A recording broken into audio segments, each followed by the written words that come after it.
ये कहानी एक नाम से नहीं बल्कि एक खाली गोद और 22 महीनों से ज्यादा के इंतजार से शुरू होती है। जी। एक भारतीय परिवार जो जर्मनी में अपनी बच्ची के लिए लड़ रहा है। आज हम अरिहा शाह के मामले की परतों को खोलेंगे। और हमारे पास जो स्रोत हैं, वे इस घटना को सिर्फ एक कानूनी लड़ाई की तरह नहीं देखते। नहीं, ये उससे कहीं ज्यादा है। ये दो दुनियाओं के टकराव की एक मानवीय कहानी है। बिल्कुल। देखिए, यहाँ हमारा इरादा किसी को सही या गलत ठहराना नहीं है। हम तो बस ये समझने की कोशिश कर रहे हैं कि आखिर ऐसा होता कैसे है। हाँ। कि जब दो देशों के कानून, दो अलग-अलग कल्चर और एक परिवार की उम्मीदें आपस में टकराती हैं, तो नतीजा इतना दिल दुखाने वाला क्यों होता है? और यही इस मामले का सबसे जरूरी पहलू है। बात सिर्फ घटनाक्रम जानने की नहीं है, बल्कि उस सिस्टम की सोच को समझने की है जिसके तहत ये सब हो रहा है। अच्छा। अरिहा का मामला हमें उस असहज सवाल पर लाके खड़ा कर देता है कि क्या कभी-कभी कानून और इंसानियत मतलब दो अलग-अलग रास्ते पर चल पड़ते हैं।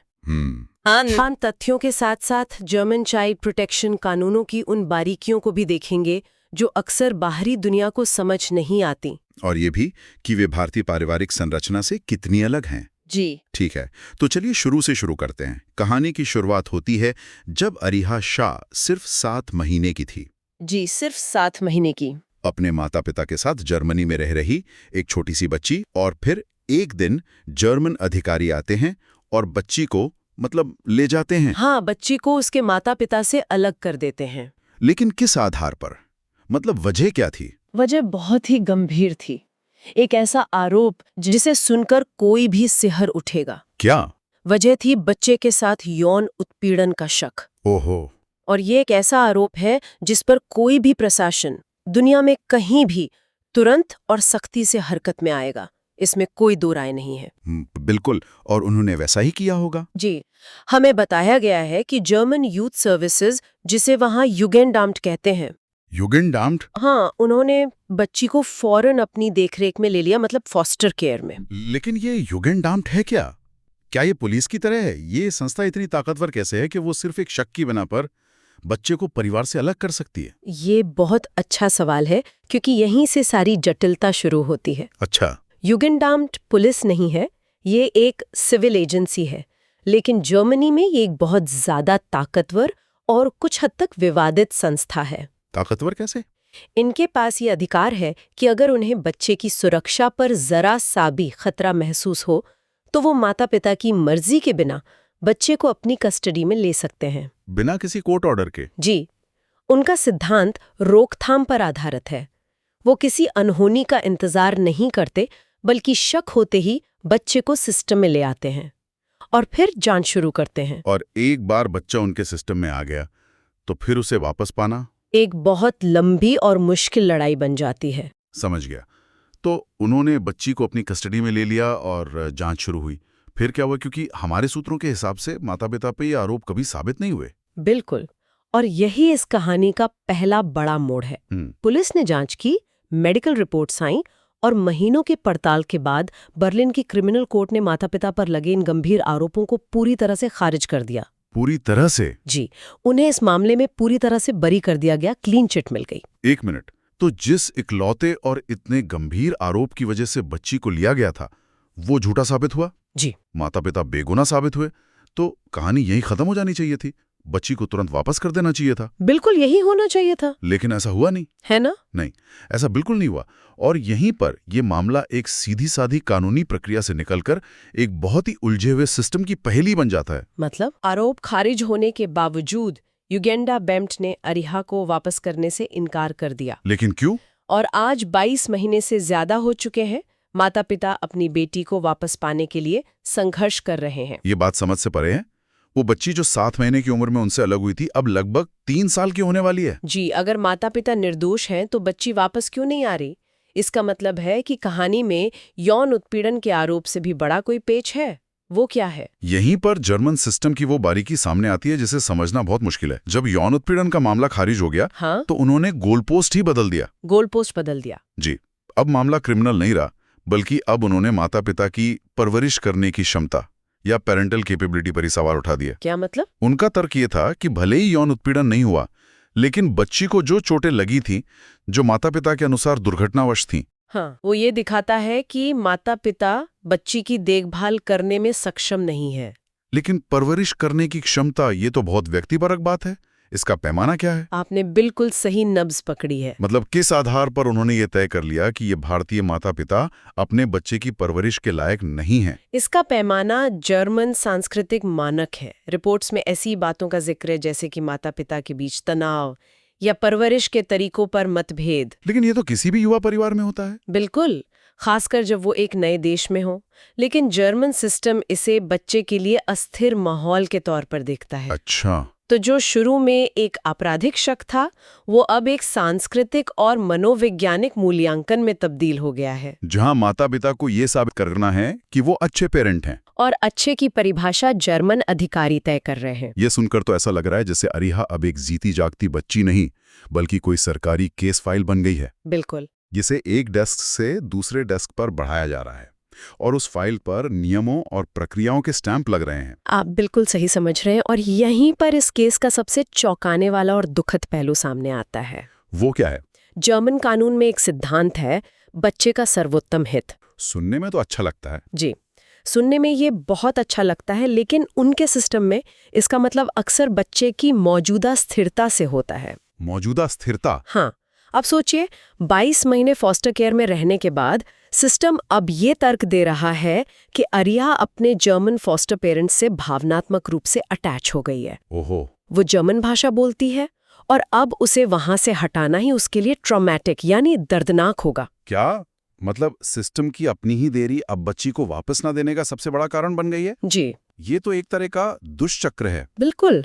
ये एक ऐसा तर्क है जिसे काटना लगभग नामुमकिन है। कैसे? पहले उन्होंने बच्ची को एक आरोप पर लिया जो गलत साबित हुआ, फिर उस प्रक्रिया में इतना समय लगा दिया कि बच्ची एक नई जगह पर सेटल हो गई, और अब वो अपनी ही पैदा की हुई स्थिति को वजह बता रहे हैं। हाँ, कि बच्ची को उसके असली माता पिता के पास भेजना उसके हित में नहीं है।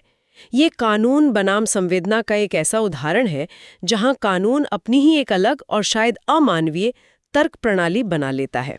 जाहिर है एक परिवार के लिए अकेले इस विशाल सिस्टम से लड़ना नामुमकिन रहा होगा। जी, तभी इस मामले ने अब भारत और जर्मनी के बीच एक कूटनीतिक मुद्दा बन चुका है ना? हाँ, और इसका कूटनीतिक स्तर पर पहुंचना ही दिखाता है कि ये मामला कितना गंभीर और असाधारण है। आमतौर पे तो ऐसा नहीं होता होगा। नहीं, आमतौर पर ऐसे मामले स्थानीय स्तर पर ही सुलझ जाते हैं, लेकिन ये अब दो संप्रभु देशों के बीच सांस्कृतिक और कानूनी समझ के गहरे अंतर का एक बड़ा प्रतीक बन गया है। भारत सरकार ने इस पर क्या कदम उठाए? क्योंकि हमने विदेश मंत्री एस जयशंकर के बयानों के बारे में सुना है। भारत सरकार ने इस मुद्दे को जर्मनी के सामने उच्चतम स्तर पर उठाया है। उच्चतम स्तर मतलब?